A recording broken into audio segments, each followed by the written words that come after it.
Hey friends, Josh here from HR University. In this video, I'll cover full life cycle of recruiting.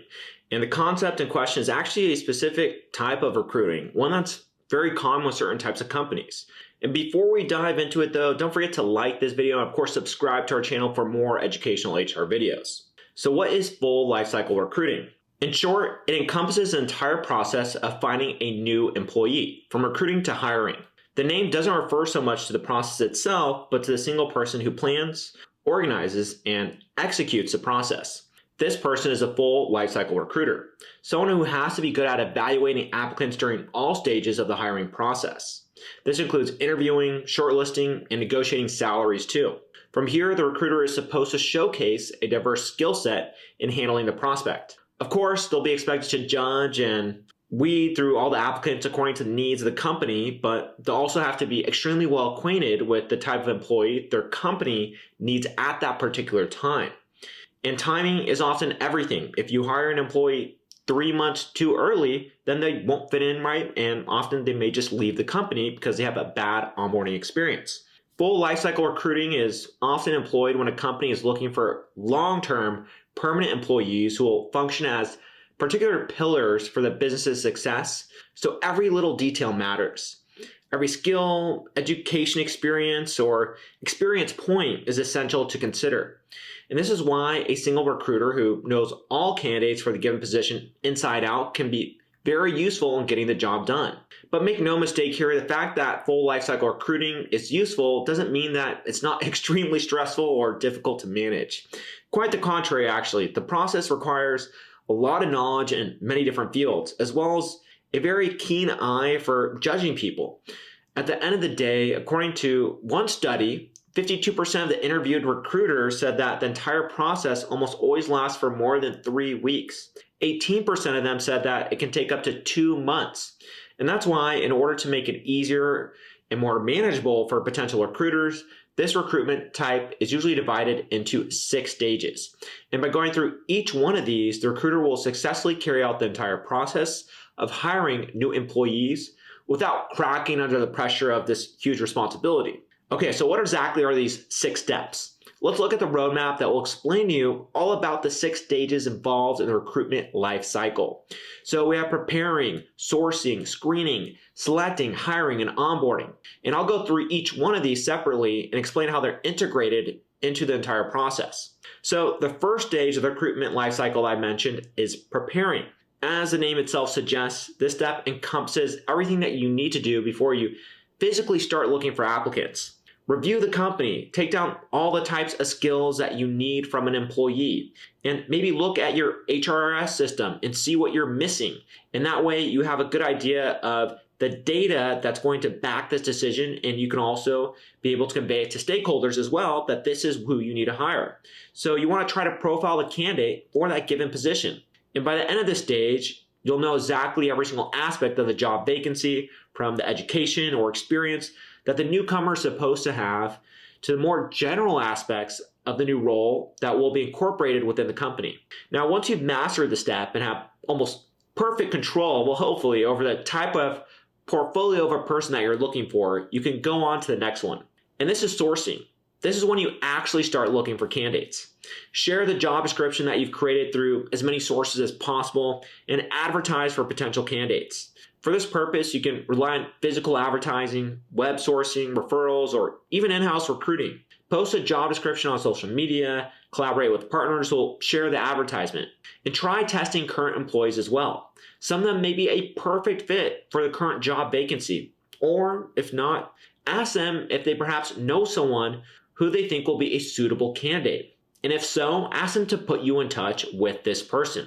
Now, essentially, you're free to try as many methods as possible to get as many applicants as you can.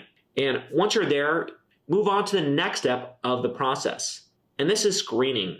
And I'm sure by now you have a huge pile of resumes and cover letters on your desk. And by the end of this recruitment process, you're only going to end up with a single employee. The screening step of the process is arguably the most time-consuming one, since it requires you to often manually, to some extent, go through every single one of these submitted applications, review them in detail, and filter out applicants who seem not really fitted for the job or unreliable and don't possess the relevant job skill set. You can also be using software to help you with this, to do keyword filtering through resumes and cover letters, just weed out ones right away, but sometimes just get rid of good applicants, so you have to be a little careful. And at this point, you'll be comparing applicant skills with the skills required by the job description. You'll need a lot of patience and energy here, mostly because reviewing potentially hundreds of similar applications may result in you making a poor choice. Once you've eliminated all the candidates that clearly don't correspond to what you're looking for, you may even start conducting short phone call interviews where you introduce yourself to viable candidates and schedule a physical interview with them. Through these interviews, you will additionally eliminate the not as desirable candidates and be left with a suitable selection only. And that's where you proceed to the next step here. So after you're done with the screening phase, then comes the selection part. This revolves around the interviewing process itself. And by this point, you should already know exactly what you're looking for in a candidate. And if you have multiple applicants, then review their resumes over at various times to learn their exact strengths and weaknesses, and also not forget an idea about who they are. Now, you'll need to spend some time formulating the interview questions. So you want to do some thorough research as to what questions are posed during such job interviews for these type of candidates that you're hiring. And of course, make sure to tailor them to the specific job requirements.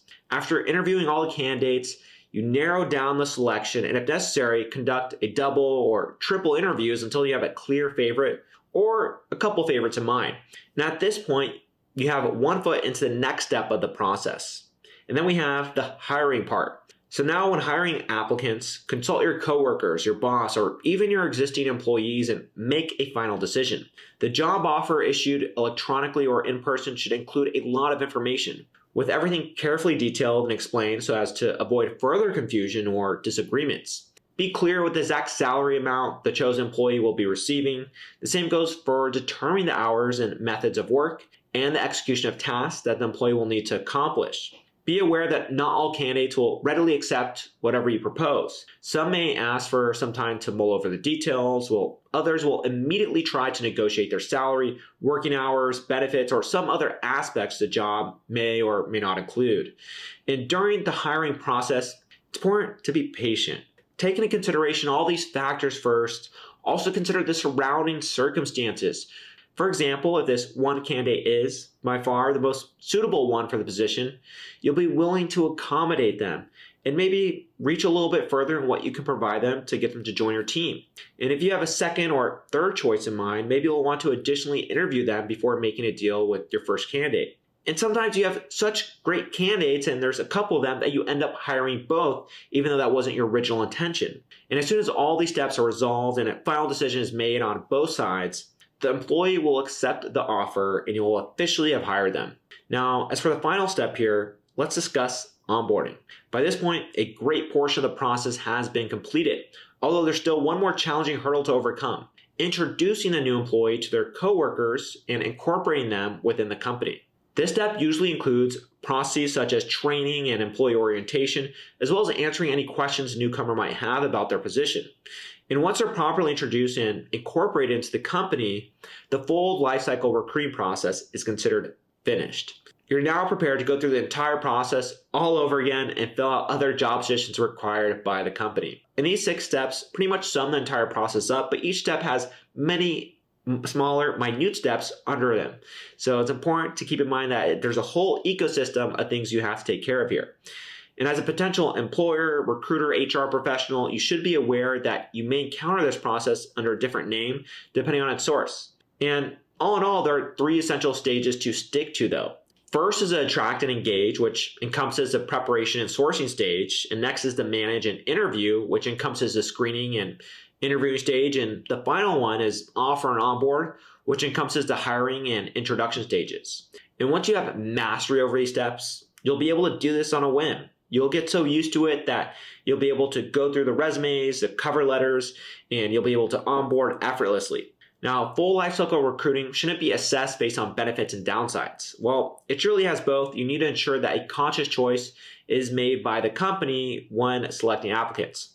A well-developed company will divide this process between multiple recruiters, whereas a small business, though, will have the same person go through full lifecycle recruiting, whether they like it or not. just a small company and they only have one person to do it. And there we have it. That's the rundown of this topic. And hopefully we painted a clear picture of what's at hand when finding a great employee for your business. And if you found this video helpful in understanding this concept more, don't forget to like the video, subscribe to our channel, and of course, make sure to watch some of our other videos where we cover many different concepts in HR. And with that said, I'll see you on some of those videos and take care. Cheers.